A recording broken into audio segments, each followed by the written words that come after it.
terima kasih kepada narasumber kita malam ini, karena tamu kita malam ini benar-benar sangat membahagiakan kita semua, karena tamu kita malam ini tidak kurang dari Habib Rizik, Ketua Front Pembela Islam. Sebelum kami mengundang Habib itu dan kami cerita kepada teman-teman kami, mereka semua terkagum-kagum.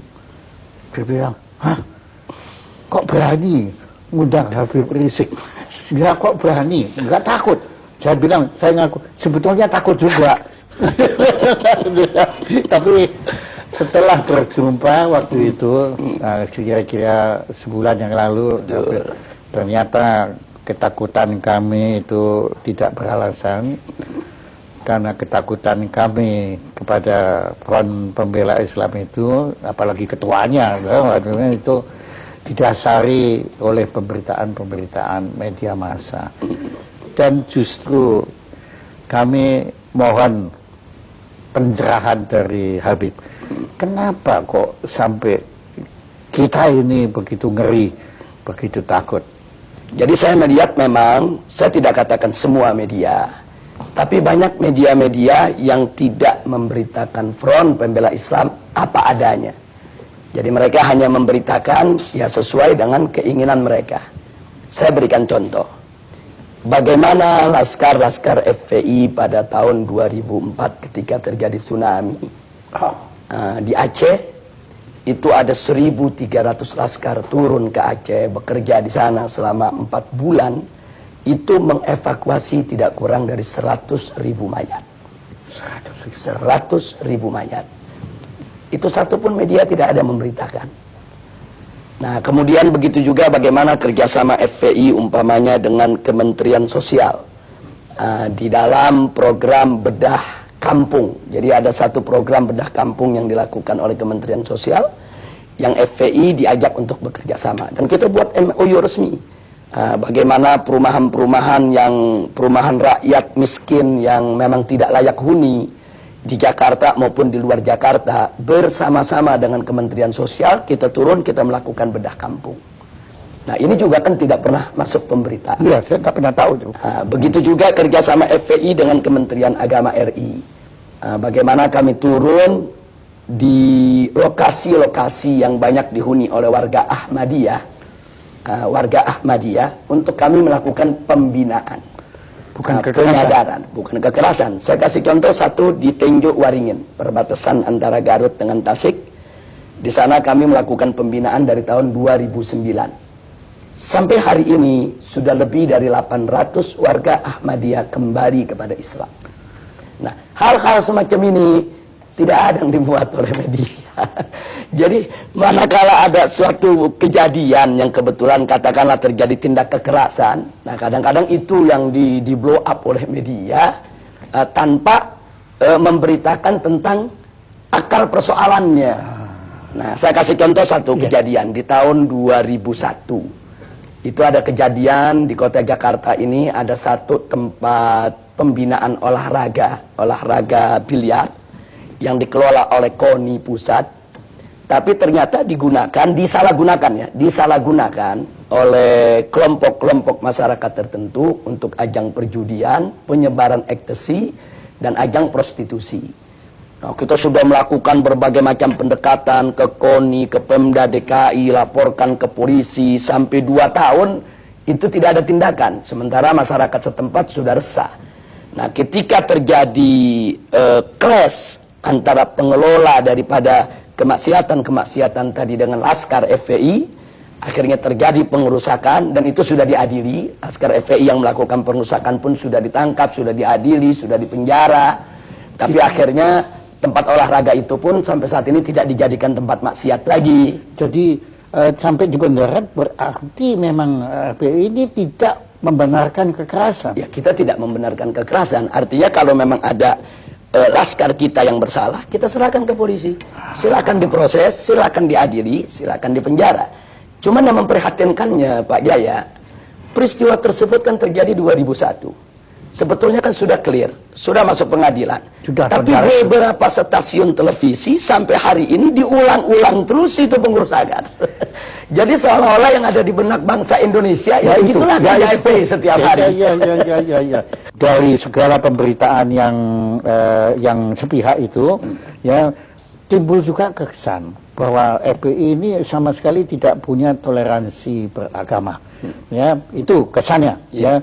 Nah, kemudian saya agak heran karena waktu saya berkunjung ke kediaman Habib, ternyata rumahnya Habib di sebelah gereja. Dan saya dengar pendetanya sendiri yang ngomong waktu itu bahwa gereja itu dilindungi oleh Habib. Betul itu.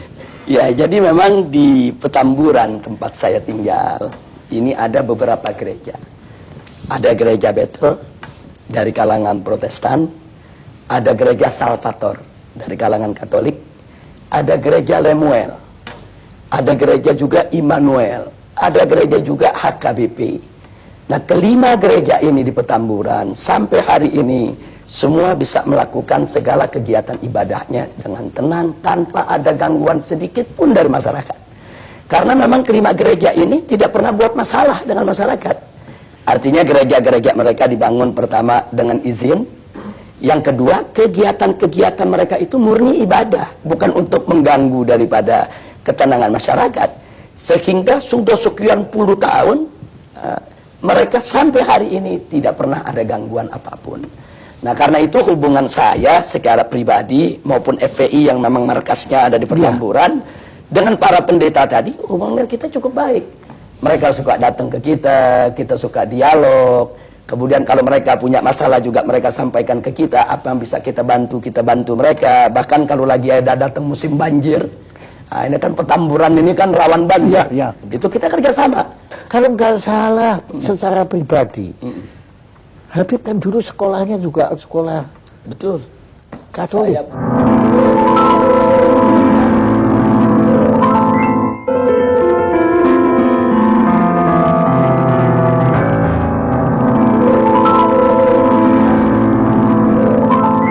Saya di SD negeri di Petamburan dan waktu saya SMP Kristen Bethel. Memang tidak jauh dari rumah saya karena memang waktu itu kan saya lulus SD ini kan usia masih terlalu muda. Badan saya juga masih terlalu kecil. Orang tua kan khawatir kalau saya disekolahkan di tempat-tempat yang jauh. Walaupun ketika itu secara rayon saya mendapatkan SMP negeri 40 Pejompongan. Tapi karena orang tua khawatir, kata orang tua lebih baik sekolah yang di tetangga saja yang dekat. Dan itu Anda lakukan? Dan sebetulnya saya waktu itu sempat menyatakan juga, Ibu, kalau saya sekolah di situ apa nanti nggak khawatir? Ini kan sekolah lain agama. Nah, saya masih ingat betul, saya punya ibu ketika itu jawab, nggak usah khawatir, kamu kan ngaji, ada ustadz. Setiap siang kan kita ada pengajian, sore kan juga belajar. Sama ustadz-ustadz yang lain. Jadi dengan banyaknya ikut pengajian, gak usah khawatir lah. Toh kamu belajar di situ kan belajar pengetahuan-pengetahuan umum. Iya.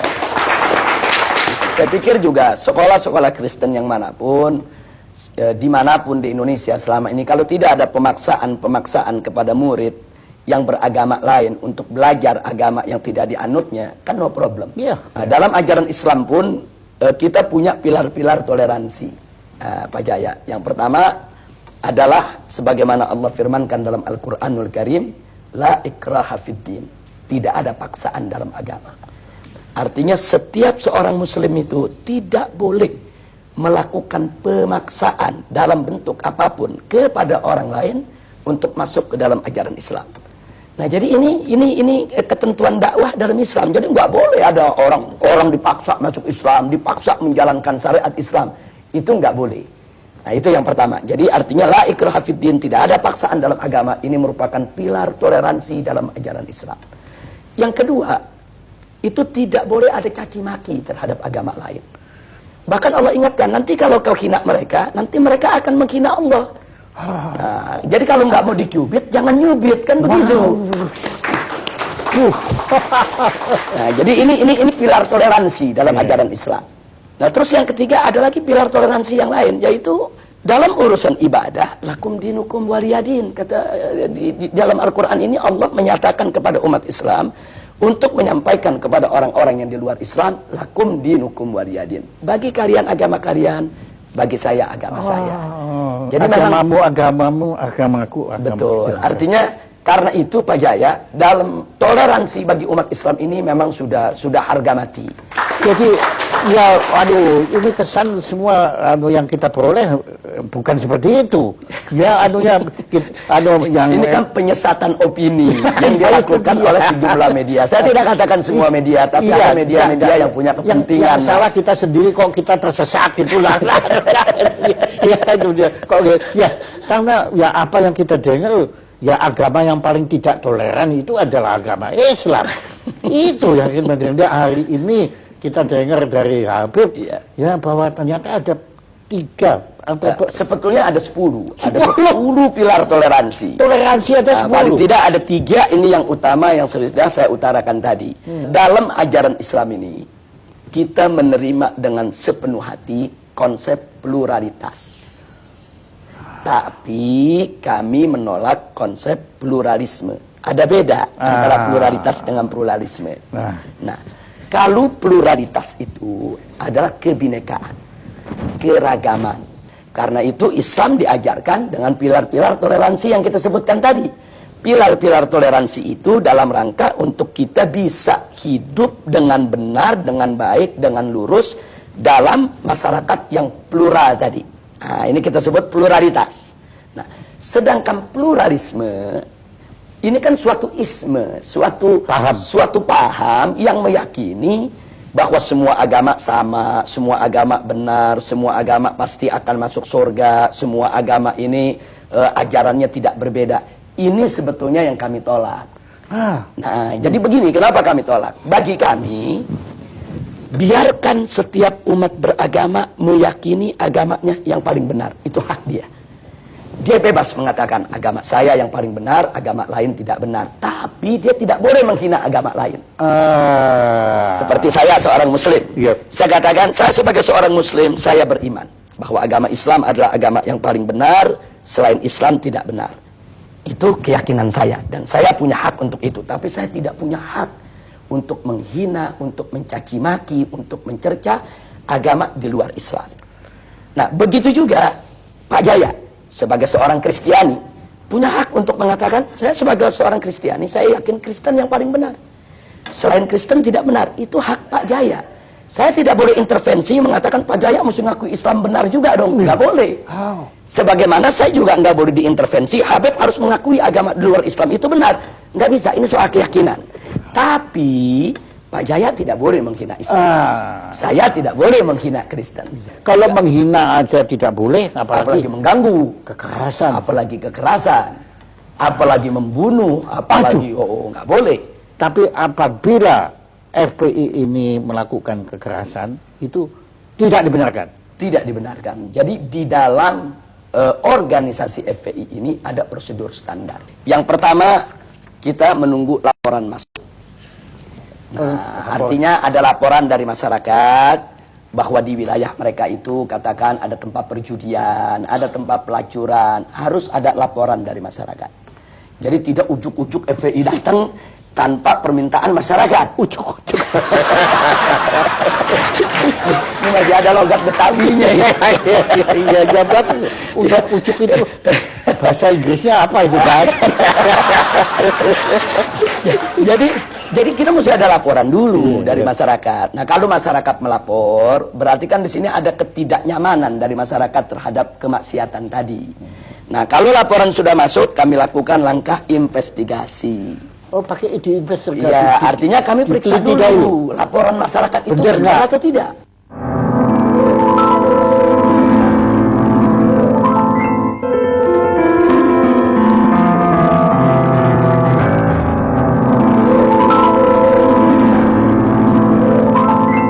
Kita himpun data, apa itu dengan film, apa dengan foto, kita himpun data. Jadi betul-betul terbukti kalau di sana memang sesuai dengan laporan masyarakat tadi. Iya, jadi makin tidak ujuk-ujuk gitu. Betul.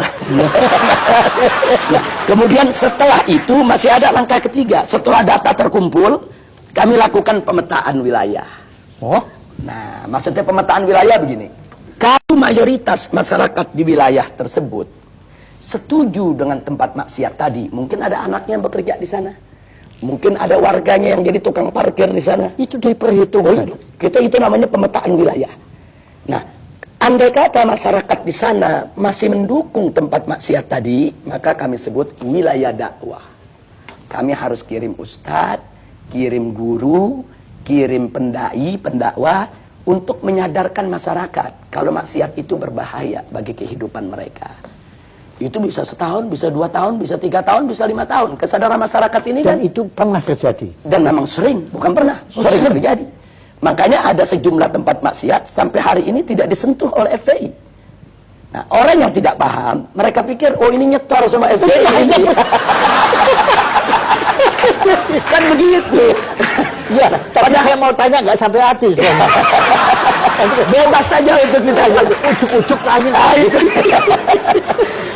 Jadi maksudnya kalau tempat tersebut, kalau warganya masih mendukung, kemudian kita melakukan satu aksi fisik lah katakan, itu kan akan jadi konflik horizontal antara FPI dengan masyarakat, Pak Jaya. Dan itu Dan dihindari. itu tidak boleh. Kalau setelah kami investigasi, ternyata masyarakat mayoritas memang nggak suka dengan maksiat tadi.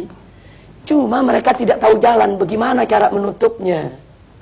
Mereka sudah lapor ke RT, ke RW, ke lurah, tapi tidak membuahkan hasil. Nah, ini kami sebut wilayah hisbah. Artinya dukungan masyarakat kan kita sudah dapat.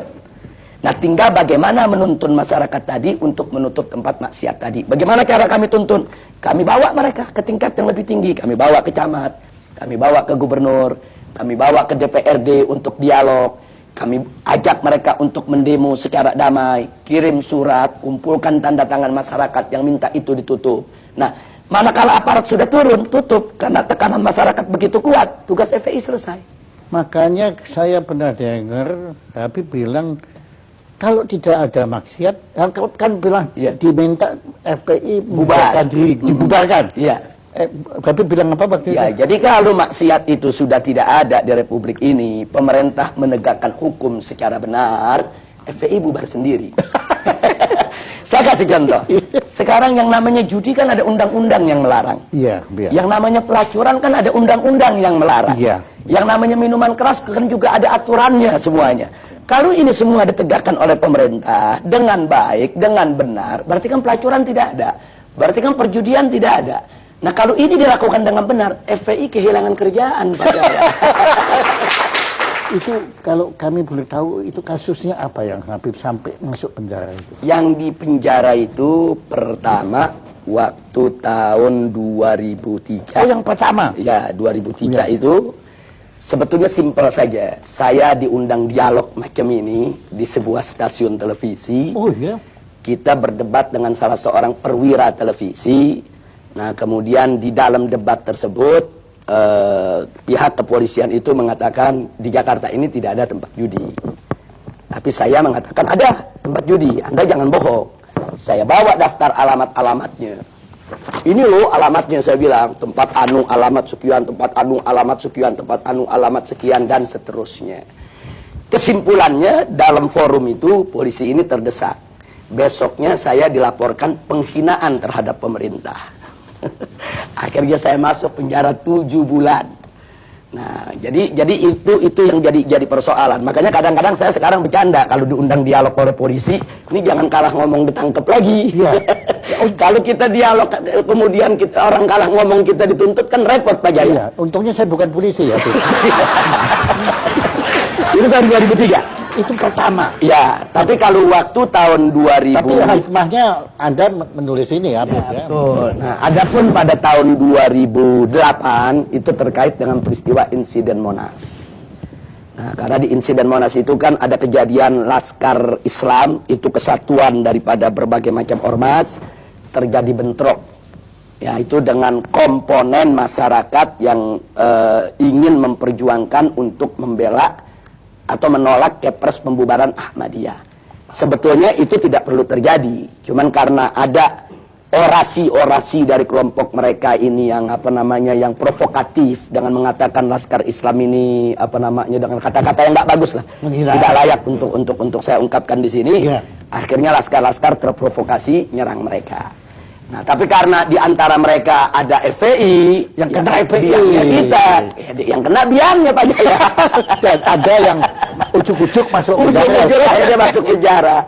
Pada saat kita ditangkap, polisi pun ditanya, ini Habib Rizik ditangkap pasalnya apa? Oh, nanti pasalnya lagi dicari dulu. Kalau itu benar-benar ujuk-ujuk itu. Tapi nggak apa-apa, itu semua ada hikmahnya. Anda terima itu dengan... Oh ya, itu resiko perjuangan, kita terima tanpa dendam, dan saya ambil hikmahnya. Tanpa dendam. Tanpa dendam. Nah, alhamdulillah. Nah, terima kasih Habib.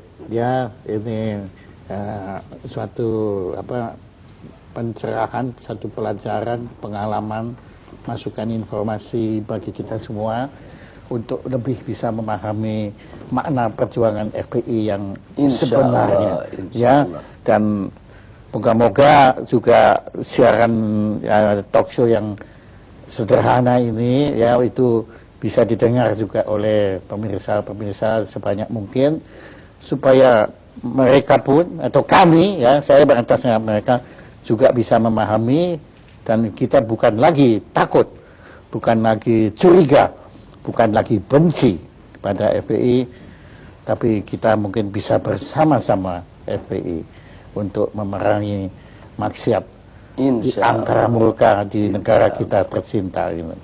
Terima kasih. Saya juga ucapkan terima kasih, baik atas nama pribadi maupun atas nama FPI kepada Pak Jaya maupun forum talk show-nya ini. Yang luar biasa, kita juga di luar dugaan bisa diundang, bisa diberi kesempatan bicara dengan leluasa, dengan bebas.